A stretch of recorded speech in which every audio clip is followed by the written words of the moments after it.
Britain in the 1970s was a nation that could not quite decide what it wanted to be. The old industrial certainties were crumbling, the pound was under pressure, and the evening news rarely offered comfort. And yet, on terrace streets from Coventry to Cardiff, families were making one of the most considered purchases of their lives, choosing a car that would carry children, absorb weekly shopping, and survive a decade that tested almost everything it touched. Today on Britain Rewind we are counting down the 10 greatest British family cars of the 1970s, vehicles judged not merely on engineering merit, but on cultural relevance, ownership experience, and the role they played in national life. The cars on this list were not chosen for glamour. They were chosen because they mattered, because people depended upon them, and because their stories are worth telling properly. Now let's begin. Number 10, Hillman Avenger. Launched in 1970 under the Chrysler UK banner following the American firm's takeover of the Roots Group, the Hillman Avenger arrived with reasonable ambition and modest promise. It was a conventional rear-wheel drive saloon with a straightforward overhead valve engine, offered in a range of body styles that included an estate, which proved particularly useful for families managing school runs and weekend trips to the coast. The Avenger was competent rather than inspired. It rode well enough on British roads, handled without drama, and proved sufficiently reliable in its earlier years to build a loyal following in suburban garages across the Midlands and the North. Its weaknesses were not unusual for the era. Rust arrived with some enthusiasm, and the interior lacked the refinement of European rivals. Nevertheless, the Avenger served its purpose without pretension, and its honest simplicity made it a reasonable choice for budget-conscious families navigating an economically turbulent decade.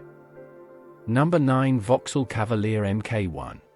Yet while the Avenger faded quietly toward the end of the decade, Vauxhall was busy establishing itself in the family saloon market with the first-generation Cavalier, introduced to British buyers in 1975. Built on opal underpinnings sourced from the continent, the Cavalier was a departure from Vauxhall's previous approach, sharper in style, more European in character, and notably better screwed together than many domestic alternatives. Front-wheel drive would come later, but this rear-wheel drive original offered a composed ride and a certain smartness of appearance that appealed to younger families and company car drivers alike. It was sold through Vauxhall dealers as a comfortable, reliable saloon rather than anything overtly exciting, and in that role it performed with quiet competence. Dealership support was generally dependable, and running costs sat within sensible bounds. The Cavalier earned its place on the driveways of aspirational Britain, even if it rarely stirred the emotions.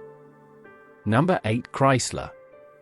Where the Cavalier offered rear-wheel convention, the Horizon brought something genuinely modern to British showrooms when it arrived in 1978.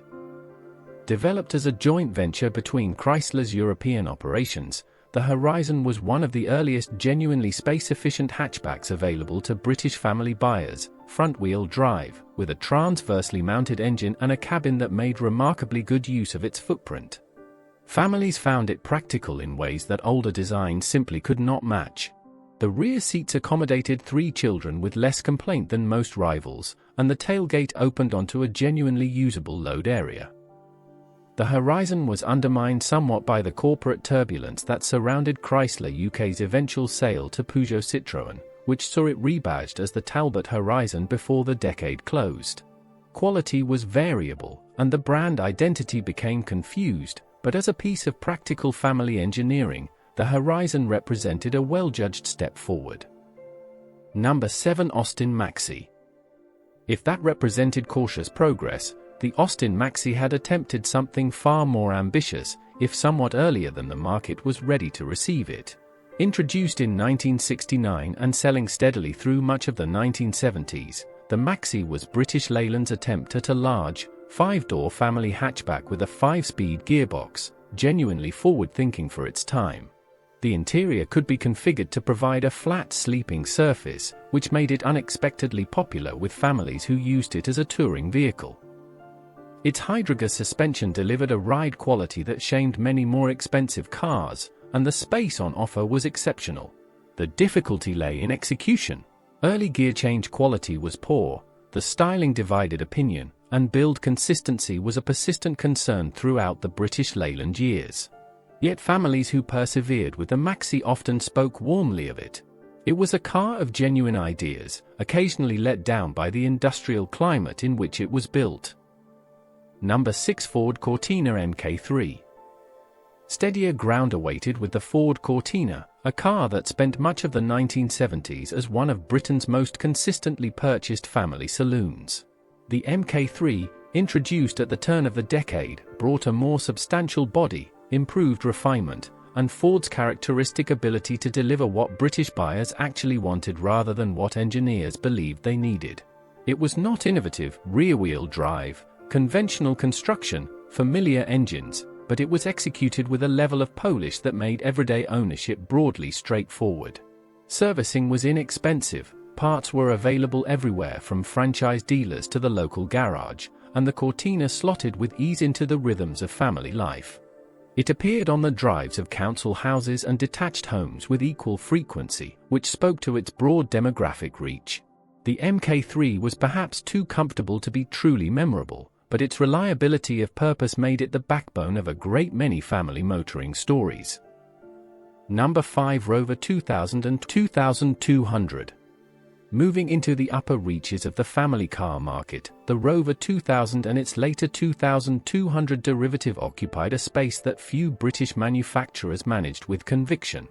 Sophisticated, well-built by the standards of the era, and genuinely rewarding to drive, the P6 range attracted professional families who wanted something above the ordinary without crossing into luxury territory.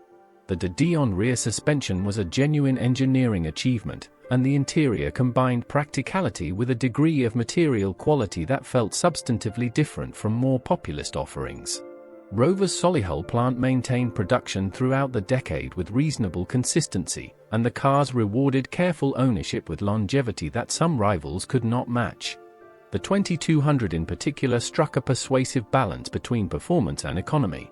It was a car that spoke of considered choice, purchased by teachers, engineers, and solicitors who valued substance over ostentation, and who generally found that the car rewarded their confidence.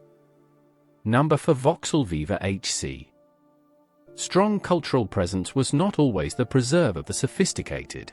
The Vauxhall Viva HC, produced through much of the early 1970s, was a smaller, more affordable family car that found its way onto working-class driveways in considerable numbers. Straightforward in engineering, rear-wheel drive, simple mechanicals, engines that responded well to basic maintenance, the Viva HC was the kind of car that a careful owner could keep running for years with modest expenditure. It lacked the road manners of more expensive designs, and rust was a familiar adversary, but as a first family car for young couples navigating the economic pressures of the decade, it answered the brief with adequate dignity. Vauxhall's dealer network was strong, parts were reasonably priced, and the Viva carried a reputation for honesty that its rivals did not always sustain. It was an unglamorous car that served unglamorous necessity, and it did so without significant complaint. Number 3. Austin Allegro. Few British family cars of the decade generated more passionate opinion, much of it unflattering, than the Austin Allegro. Introduced in 1973 as the intended successor to the celebrated 1100-1300 range, the Allegro arrived carrying the weight of considerable expectation and proceeded to disappoint in ways that became almost emblematic of British Leyland's difficulties. The quartic steering wheel attracted ridicule, the styling was considered awkward, and early build quality gave owners persistent reason for frustration.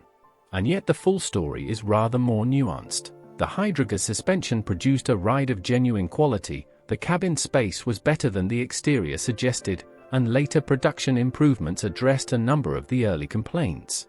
Families bought the Allegro in very substantial numbers throughout the 1970s, not through lack of alternatives, but because it offered practical value at an accessible price.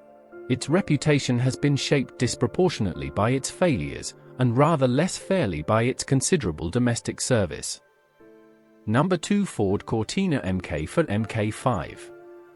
Market-shaping significance belonged firmly to the later Cortina generations, which arrived mid-decade with a level of refinement and commercial precision that kept Ford comfortably at the head of the British family car sales charts. The MK4, introduced in 1976, was a more modern proposition than its predecessor, wider, better equipped, and considerably more accomplished in motorway cruising. Ford understood with remarkable clarity what fleet managers and private buyers required, and the Cortina delivered it consistently and without drama. The 1.6 and 2.0 engines offered genuine versatility, the gearbox was among the more pleasant to operate in the class, and interior equipment levels kept pace with rising buyer expectations through the latter years of the decade. The MK5 that followed in 1979 refined the formula further still. It was a car without meaningful weakness at its price point, and it dominated British sales figures with a confidence that no other manufacturer quite managed to challenge. Number 1. The Austin and Morris 1100 and 1300. And yet the car that defined British family motoring across the broadest span of the decade was one whose production roots lay in the 1960s.